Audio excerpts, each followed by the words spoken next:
qu'on analyse aujourd'hui d'horreur octobre, Calendrier de l'Avent, un film français d'horreur très récent de 2021 qui met en exemple un concept très original et j'adore le poster. C'est le poster qui m'a vraiment attiré, une espèce de balançoire avec une traînée sanglantée en arrière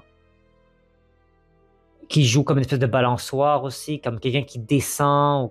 J'adore le poster. Et là, quelque chose sur les pieds parce qu'il est en chaise roulante et tout. En français, le titre original, c'est Le Calendrier.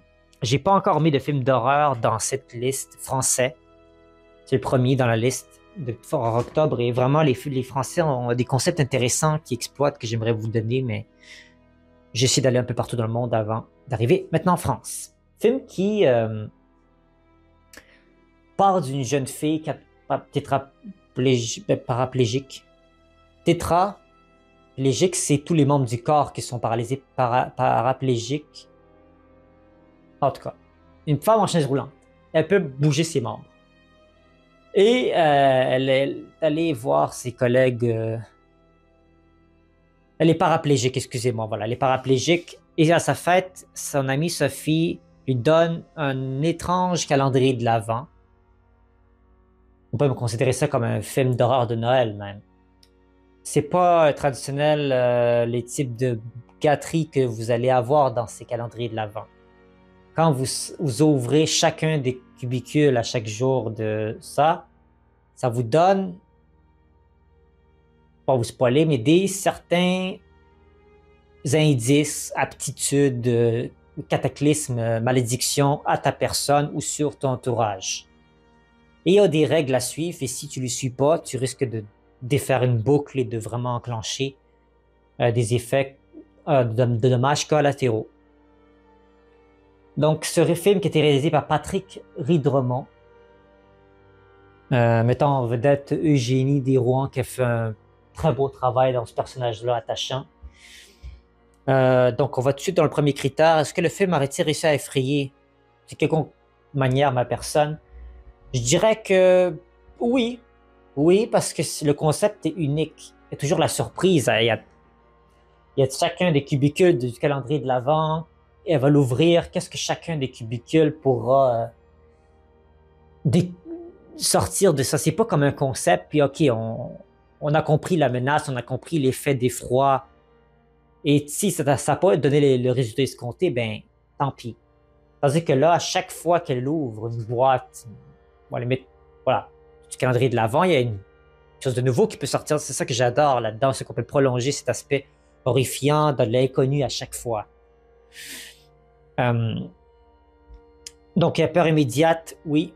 Si ça a quelque chose qui est effrayant quand elle ouvre les différents cubicules du calendrier de l'Avent, ça peut donner peur progressive aussi. On ne sait pas si jamais il y a des choses qui se passent, il y a des règles désobéites ou à la limite il y a où on se moque de toi. C'est vraiment un jeu qui est démoniaque ou qui est malsain et que peu importe les règles qui sont écrites, tu vas finir par de toute façon périr ou aller être dans des situations horribles de toute façon parce que le jeu en soi, c'est pas de te faire comprendre quoi que ce soit, mais de te faire du mal. Mais j'en dis pas plus, ça se peut que ce soit l'inverse, mais c'est un jeu qui veut faire croître la personne qui l'utilise. Peur opportuniste, ben opportuniste, on utilise le fait qu'une femme est en chaise roulante pour, tu sais, j'avais fait hier le film avec le chien. On utilise un chien pour déclencher l'horreur. Là, on utilise une femme un peu handicapée pour faire un film. Et c'est très opportuniste comme concept de jouer avec ça. Peur qui te suit longtemps, pas vraiment. Le concept est intéressant, mais c'est pas un concept comme je vais y repenser pendant des années après avoir vu le film. Ah, tu te souviens de cette scène-là ou de ce film-là? Le film en soi est bon. Des fois, c'est ça qui arrive avec certains films d'horreur. Tu les écoutes, ça a fait son travail pendant que tu écoutais le film, mais quand tu sors, il n'y a rien du film qui peut, entre guillemets, t'arriver dans ta vie à toi, ou à la limite que tu peux te réfléchir à ça, ou voilà. Mais là, on analyse principalement le film, et pour ça, ça fait un bon travail. Mais c'est pas une peur qui va me suivre longtemps. Peur de sagesse, qu'est-ce que le film peut t'enseigner au niveau de la sagesse? Ben, accepte pas les cadeaux d'un inconnu que tu connais pas. Ouais, alors là, tu veux dire c'est son ami qui l'a donné. Mais s'il y a quelque chose qui semble bizarre, morbide, ou suspect ou louche comme objet, ne le prends pas, appelle la police, laissez-les analyser cela et laissez-les gérer avec les conséquences. Faut pas que toi, tu en subisses les supplices parce que tu es curieux. La curiosité est un mauvais défaut, souvent un très vilain défaut. Donc voilà la sagesse que le film peut nous enseigner. Deuxième critère, l'histoire se tenait-elle? Crédibilité ou cohérence? Ah, ça va un peu lentement au début au niveau du débit du film et après ça accélère assez vite.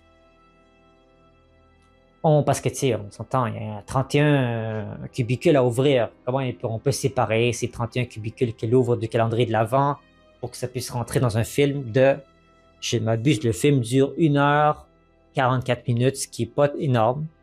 C'est le film moyen. Donc, comment faire rentrer ces 31 cubicules dans un film qui a 1h44? Ça peut manquer des fois de temps. Donc, la cohérence, des fois, est avec un petit peu de difficulté. Crédibilité, c'est considéré crédible. Moi, je crois au personnage qui est vraiment handicapé. C'est pas quelqu'un qui veut se faire passer pour un et tout.